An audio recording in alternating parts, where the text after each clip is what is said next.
తిరిగి వార్తలకు స్వాగతం. మహదేవపట్నంలోని గంగాదేవి మహంకాళి వెంకమ్మ ఆలయాల్లో శనివారం ఆలయ కమిటీ చైర్మన్ రమేష్ రాజు ఆధ్వర్యంలో మహిళలు 1008 కలశాలతో జలాభిషేకం చేశారు. గ్రామంలోని మంచినీటి చెరువు నుండి ఆలయ ప్రాంగణం వరకు భారీ ఊరేగింపు నిర్వహించారు. ఆలయ కమిటీ చైర్మన్ రమేష్ రాజు, వైస్ చైర్మన్ శ్రీనివాసరాజు, ఆలయ కమిటీ ప్రతినిధులు ఏర్పాట్లను పర్యవేక్షించారు. అమ్మవారి జాతర మహోత్సవంలో భాగంగా జలాభిషేకం అనంతరం ప్రత్యేక పూజలు జరిపారు. ఆదివారం అమ్మవారికి సారే చీర సమర్పిస్తామని ఆలయ కమిటీ ప్రతినిధులు వివరించారు. అనంతరం నిర్వహించిన అన్న సమారాధన కార్యక్రమానికి భక్తులు పెద్ద సంఖ్యలో తరలి రావాలని ఆలయ కమిటీ విజ్ఞప్తి చేసింది.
ఉండి మండలం మహదేవపట్నం గ్రామంలో వేం చేస్తున్నటువంటి గంగాదేవి వెంకమ్మ మహంకాళమ్మ వారికి ఈరోజు సుదూర ప్రాంతాల్లో ఉన్నటువంటి ఆడబడుచులు, ముత్తైదువులు, సత్సంగం సభ్యులు అందరూ వచ్చి 1008 కలశాలతోటి అమ్మవారికి వారి యొక్క స్వహస్తాలతోటి జలాభిషేకం నిర్వహించుకున్నారు. ఈ జలాభిషేకం చేసుకుంటే కోరిన కోరికలు ఖచ్చితంగా తీరతాయన్న నమ్మకంతో ఒకళ్ళకి ఒకళ్ళు వాళ్ళలో వాళ్ళు చెప్పుకుని నిరుడు 500 మంది పోసారు. ఈ సంవత్సరం 1000కి పైగా పోసుకున్నారు. ఎంతో నమ్మకంతో భక్తి శ్రద్ధలతోటి ఈ గ్రామంలో ఉన్న ఆడబడుచులు, ముత్తైదువులు అందరూ వచ్చి ఈ కార్యక్రమంలో పాల్గొని ఈ కార్యక్రమాన్ని జయప్రదం చేసి ప్రతి ఒక్కరూ కూడా అమ్మవారికి వారి స్వహస్రాలతోటి జలాభిషేకం నిర్వహించుకున్నారు. ఉండి మండలం మహదేవపట్నం గ్రామంలో వేయించేస్తున్నటువంటి శ్రీ గంగాదేవి వెంకమ్మ మహంకాళమ్మ అమ్మవార్ల 3వ వార్షిక జాతర మహోత్సవాల్లో భాగంగా ఈరోజు అమ్మవారికి గ్రామంలో ఉండే ఆడపడుచులు, భక్తులు అందరూ కూడా అమ్మవారికి 1008 కలశాలతో జలాభిషేకం చేయడం జరిగింది. ఎందుకంటే ఈ జలాభిషేకం వల్ల మా ప్రాంతంలో ఉండే ప్రజలు అందరూ కూడా సుఖ సంతోషాలతో ఉండాలని మా ఆడపడుచులు, గ్రామస్తులు, భక్తులందరూ కూడా ఈ జలాభిషేకంలో పాల్గొనడం జరుగుతుంది. మహోత్సవంలో చివరి రోజు అయినటువంటి రేపు ఉదయం అమ్మవారికి చైర్మన్ గారి ఇంటి వద్ద నుండి మహాసారే, చీరే నైవేద్యం కూడా సమర్పించడం జరుగుతుంది. అదేవిధంగా రేపు సాయంత్రం 6 గంటలకు అమ్మవారి ఆలయం వద్ద ఇంచుమించు 10 నుంచి 12 వేల మందికి నాన్ వెజిటేరియన్తో బ్రహ్మాండమైన అఖండాన సమారాధన జరుగుతుంది. ఈ యొక్క కార్యక్రమం ఇంత దిగ్విజయంగా జరగడానికి కృషి చేసినటువంటి ముఖ్యంగా దేవస్థానం చైర్మన్ రమేష్ రాజు గారికి, వైస్ చైర్మన్ శ్రీనివాసరాజు గారికి, అర్చక స్వాముల వారికి, భక్తులకి, అందరికీ కూడా సత్సంగ సభ్యులకి, గ్రామస్తులకి, దేవాదాయ ధర్మశాఖ అందరికీ కూడా హృదయపూర్వక కృతజ్ఞతలు తెలియజేస్తున్నాం. ఇప్పుడు తూర్పుగోదావరి జిల్లా వార్తలు.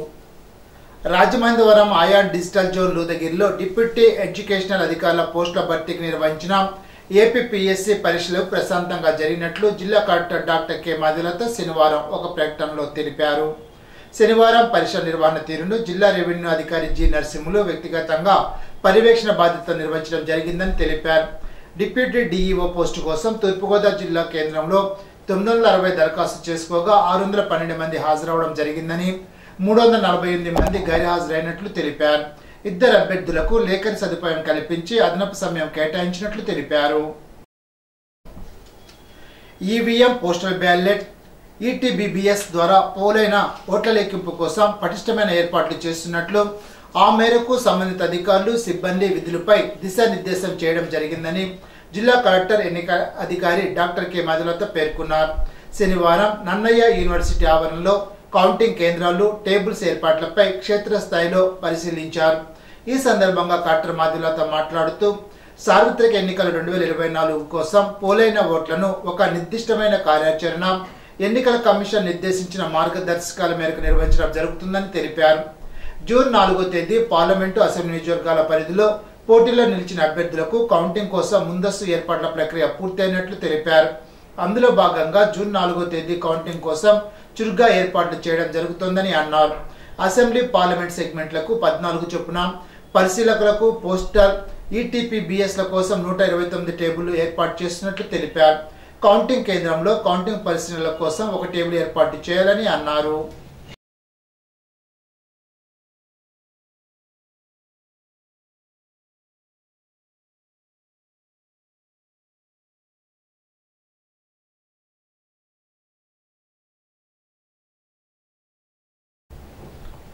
ఎన్నికల కౌంటింగ్ ప్రక్రియకు ఎన్నికల సిబ్బంది అత్యంత బాధ్యతాయుతంగా వ్యవహరించాలని రాజమండ్రి రూరల్ నియోజకవర్గ RO joint collector N Tej Bharat అన్నారు. శనివారం జిల్లా కలెక్టర్ కార్యాలయ సమావేశ మందిరంలో రూరల్ నియోజకవర్గ కౌంటింగ్ ప్రక్రియపై కౌంటింగ్ విధులు నిర్వహించే సిబ్బంది శిక్షణ కార్యక్రమాన్ని జాయింట్ కలెక్టర్ అధ్యక్షతన నిర్వహించారు. ఈ సందర్భంగా జేసీఎన్ తేజ్ భరత్ మాట్లాడుతూ సార్వత్రిక ఎన్నికలు 2024లో భాగంగా జూన్ 4వ తేదీన నన్నయ్య యూనివర్సిటీలో నిర్వహించే కౌంటింగ్ ప్రక్రియను సమర్థవంతంగా నిర్వహించే దిశగా సిబ్బంది సక్రమంగా విధులకు హాజరై సమన్వయంతో విధులు నిర్వహించాలని అన్నారు.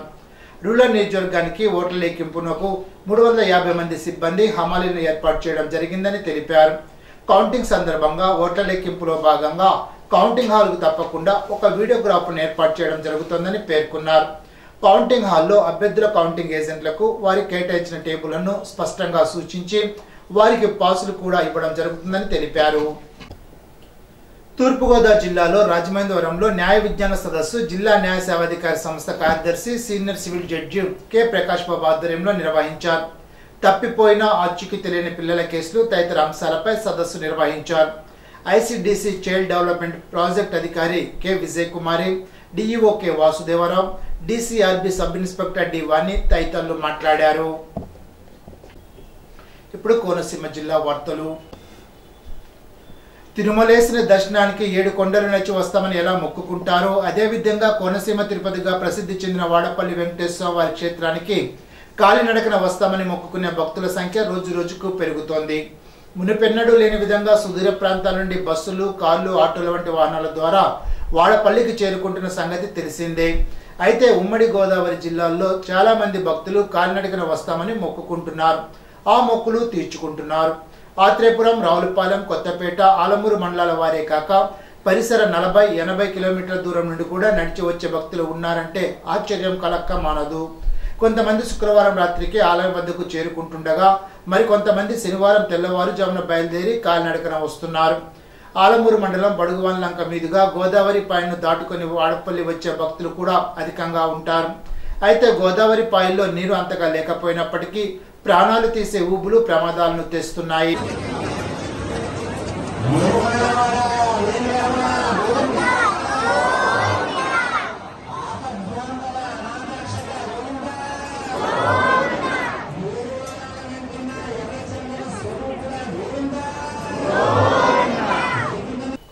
అంబేద్కర్ కోనసీమ జిల్లా రావులపాలెం పోలీస్ స్టేషన్ పై అవినీతి నిరోధక శాఖ అధికారులు దాడి చేసి 50,000 లంచం తీసుకుంటున్న టౌన్ సిఐ ఆంజనేయులను రెడ్ హ్యాండెడ్ గా పట్టుకున్నారు. గతంలో కోడి పందాలు నిర్వహించినప్పుడు ఉచ్చర్లపాటి లక్ష్మణరాజు పట్టుపడ్డాడు. అప్పటి నుండి కేసులో చిన్న సెక్షన్లు వేస్తామని, లేదంటే ఛార్జ్ షీట్ లో కఠిన సెక్షన్లు వేసి రౌడీ షీట్ తెరుస్తామని పోలీసులు హెచ్చరించారు. దీనిపై సిఐకి చెప్పినప్పటికీ పట్టించుకోకపోగా మరింతగా డబ్బులు తేవాలని వేధించడం ప్రారంభించారు. దీంతో విసిగి వేసారిన లక్ష్మణరాజు ఏసీబీని ఆశ్రయించగా 50,000 ఆంజనేయులకు ఇస్తుండగా వల వేసి ఏసీబీ అధికారులు పట్టుకున్నారు. రాజమండ్రి ఏసీబీ డీఎస్పీ శ్రీహరిరాజు ఆధ్వర్యంలో బృందం సిహెచ్ ఆంజనేయులను పట్టుకుంది.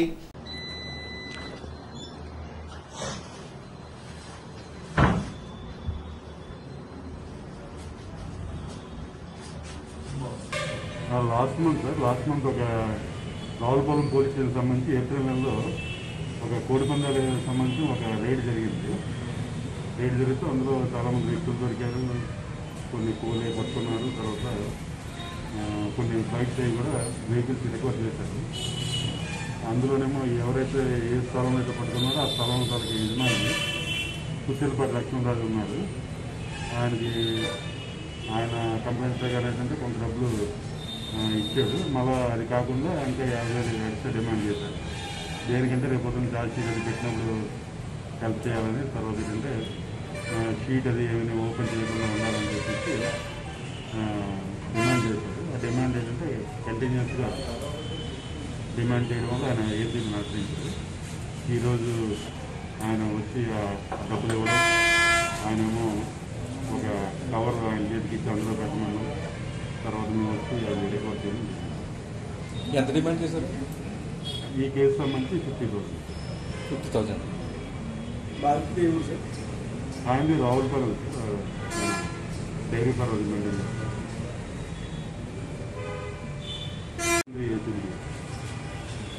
అంటే కేసులో పేరు లేకుండానండి ఎందుకని డిమాండ్ చేసింది? అంటే ఆ కేసు ఇంకా ఛార్జ్ షీట్ కోర్టులో ఇంకా డిస్పోజ్ అవ్వలేదు. ఓకే, ఆ టైంలో హెల్ప్ చేయాలని చెప్పేసి. తర్వాత ఏంటంటే జనరల్ కొన్ని కేసుల్లోనేమో రౌడీ షీట్ ఓపెన్ చేయడం, సస్పెండ్ ఇలాంటివన్నీ ఉంటుంది. అలాంటివి ఏమీ లేకుండా ఇవేం లేకుండా చిన్న కేసులు, చిన్న సెక్షన్లు వేసేలాగా కేసు వరకు ఓకే అండి. ఫర్దర్గా ఇంకా ఏమైనా. Okay sir. ఈ పేరేంటన్నా? శ్రీహరిరాజు అండి, ఏసీబీ రాజమండ్రి. జిల్లా కలెక్టర్ డాక్టర్ కె మాధులత విధి నిర్వహణలో భాగంగా శనివారం మధురపూడి వెళ్లి తిరిగి వస్తున్న సమయంలో గాడాల వద్ద యాక్సిడెంట్ గురైన క్షతగాత్రులను చూసి వాహనాన్ని ఆపి వారి క్షేమ సమాచారంపై సీసీని పంపి వాకప్ చేశారు. వెంటనే 108 అంబులెన్స్ రప్పించి రాజమండ్రి ప్రభుత్వ ఆసుపత్రికి తరలించే ఏర్పాట్లను స్వయంగా దగ్గరుండి పర్యవేక్షించారు. ప్రభుత్వ ఆసుపత్రి సూపరింటెండెంట్తో మాట్లాడి యాక్సిడెంట్లో గాయాలు పాలైన క్షతగాత్రులకు వైద్య పరీక్ష నిర్వహించి తగిన వైద్య సేవలు అందించాలని కలెక్టర్ ఆదేశించారు. ఇప్పుడు ఏలూరు జిల్లా వార్తలు. ప్రింట్ అండ్ ఎలక్ట్రానిక్ మీడియా ఆధ్వర్యంలో Eluru times senior journalist Ashok Vardhan మృతికి సంతాపం తెలుపుతూ వారి కుటుంబ సభ్యులకు అండగా ఉంటామని భరోసా కల్పించారు. చింతలపూడి ప్రజాశక్తి రిపోర్టర్ అశోక్ వర్ధన్ కుటుంబానికి ఆర్థిక సాయం అందించమని కోరగానే ఎంతోమంది సహృదయంతో తమ వంతు ఆర్థిక సాయాన్ని అందించారు. వారందరి తరపున 33,100 రూపాయలను అశోక్ వర్ధన్ కుటుంబానికి print and media electronic media ఆధ్వర్యంలో అందజేశారు. జనసేన పార్టీ చింతలపూడి మండల పార్టీ ప్రెసిడెంట్ చిత్రాల మధుబాబు, నాయకులు, కార్యకర్తలు తమ వంతు సాయంగా 11,000 రూపాయలు అందజేశారు. ఈ సందర్భంగా సహకరించిన ప్రతి ఒక్కరికి అశోక్ కుటుంబ సభ్యులు కృతజ్ఞతలు తెలిపారు. అందరికీ నమస్కారం. ముఖ్యంగా మీడియా మిత్రులకి, అదేవిధంగా జనసేన పార్టీ నాయకులకి, కార్యకర్తలకు కూడా ఈరోజు మన చింతలపూడి సీనియర్ జర్నలిస్టు అశోక్ వర్ధన్ గత కొంత క్రితం అనుకోకుండా హాస్పిటల్లో చనిపోవడం జరిగింది. అదేవిధంగా అతనుకి మ్యారేజ్ అవ్వలేదు. అదేవిధంగా వాళ్ళ కుటుంబం సంబంధించి వాళ్ళ సిస్టర్ కానీ వాళ్ళ బ్రదర్కి తనే మొత్తం ఉండి చూసుకునేవాడు. తను లేని లోటు కూడా ఎవరు తీర్చలేంది. అదేవిధంగా మా వంతు సహాయంగా ఈరోజు జనసేన పార్టీ తరఫున మేము కార్యకర్తలు, నాయకులు అందరం కలిసి 11,000 రూపాయలు మేము వాళ్ళకి అందజేయడం జరిగింది. ఇది వాళ్ళకి చిన్న సహాయమే, కానీ దేనికి ఉపయోగపడుతుంది అనేది మేము ఇవ్వడం జరిగింది. అదేవిధంగా భవిష్యత్తులో మా పార్టీ తరఫున కూడా మేము కూడా ఖచ్చితంగా వాళ్ళకి కుటుంబానికి మేము అండగా ఉంటామని చెప్పి మాటిస్తున్నాం. ఆయన ఆత్మకి శాంతి కలగాలని కోరుకుంటూ సెలవు తీసుకుంటాం. ఇటీవల జరిగిన ఎన్నికల్లో నియోజకవర్గంలో టీడీపీ, జనసేన, బీజేపీ కూటమికి చెందిన ప్రతి ఒక్క కార్యకర్త ఎంతో స్వచ్ఛందంగా కృషి చేశారని వాళ్ళందరికీ ప్రత్యేకంగా అభినందనలు తెలుపుతున్నట్లు ఎన్డీఏ కూటమి ఎమ్మెల్యే అభ్యర్థి చింతమనేని ప్రభాకర్ తెలిపారు. దెందులూరు నియోజకవర్గంలోని పలు గ్రామాలకు చెందిన వందలాది మంది నాయకులు, కార్యకర్తలు శనివారం ఉదయం దుగ్గిరాలలోని కార్యాలయంలో చింతమనేని ప్రభాకర్ను మర్యాదపూర్వకంగా కలిసి పుష్పగుచ్చాలు అందించారు. తమ గ్రామాల్లో జరిగిన పోలింగ్ సాలని చింతమనేనికి వివరించారు. ఈ సందర్భంగా చింతమనేని ప్రభాకర్ మాట్లాడుతూ పార్టీ గెలుపు కోసం విశేష కృషి చేసిన ప్రతి ఒక్కరి సేవలను గుర్తుంచుకొని వారికి అన్ని విధాలుగా అండగా ఉంటామని, నియోజకవర్గంలోని ప్రతి కుటుంబానికి పార్టీలకు అతీతంగా సంక్షేమ అభివృద్ధి అందించి అండగా ఉంటామని తెలిపారు. కార్యక్రమంలో ఏలూరు రూరల్ మండల అధ్యక్షులు నంబూరి నాగరాజు, పెదవేగి మండల అధ్యక్షులు బొప్పన సుధా, పలువురు సీనియర్ నాయకులు, కొల్లేటి గ్రామాల పెద్దలు, పార్టీ నాయకులు, అభిమానులు పెద్ద సంఖ్యలో పాల్గొన్నారు.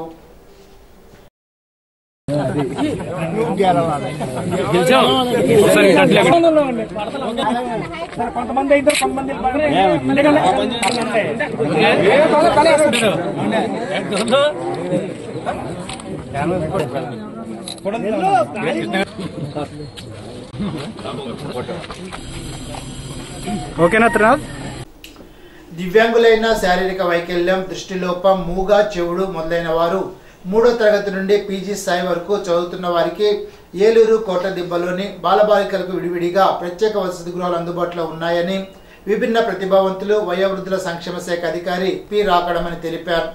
10వ తరగతి ఉత్తీర్ణులైన వారు ఐటీఐ, పాలిటెక్నిక్ లేదా ఇంటర్మీడియట్ నందు చేరువారు, ఇంటర్మీడియట్ ఉత్తీర్ణులై డిగ్రీ నందు చేరువారు లేదా డిగ్రీ పాస్ అయి పోస్ట్ గ్రాడ్యుయేషన్ కోర్సులో ప్రవేశాలు పొందబోయేవారు, విభిన్న ప్రతిభావంతులు ఈ వసతి గృహాల్లో వసతి పొంది విద్యను అభ్యసించవచ్చునని అన్నారు. ఒకసారి 3వ తరగతిలో ప్రవేశం పొందిన వారు వసతికై వేరువేరు ప్రాంతాలకు వెళ్లనవసరం లేకుండా పోస్ట్ గ్రాడ్యుయేషన్ వరకు చదువు కొనసాగించుకోవచ్చునని తెలిపారు. జంగారెడ్డిగూడెం తాడువాయి వద్ద జరిగిన రోడ్డు ప్రమాదంలో వాహనదారులు గాయపడ్డారు. ఎదురెదురుగా కారు, ద్విచక్ర వాహనం ఢీకొనడంతో వాహనదారుడు గాయపడగా ఆసుపత్రికి తరలించారు. జంగారెడ్డిగూడెం పోలీసులు దర్యాప్తు చేస్తున్నారు. ఈనాటి బంగారు మాట. మంచి మాట శత్రువు చెప్పినా వినాలి, చెడ్డదనుకున్నది మిత్రుడు చెప్పినా వినకూడదు. Benjamin Franklin. ఈ వార్తలు ఇంతటితో సమాప్తం. తిరిగి విజన్స్ లో కలుసుకుందాం. అంతవరకు సెలవు. నమస్కారం.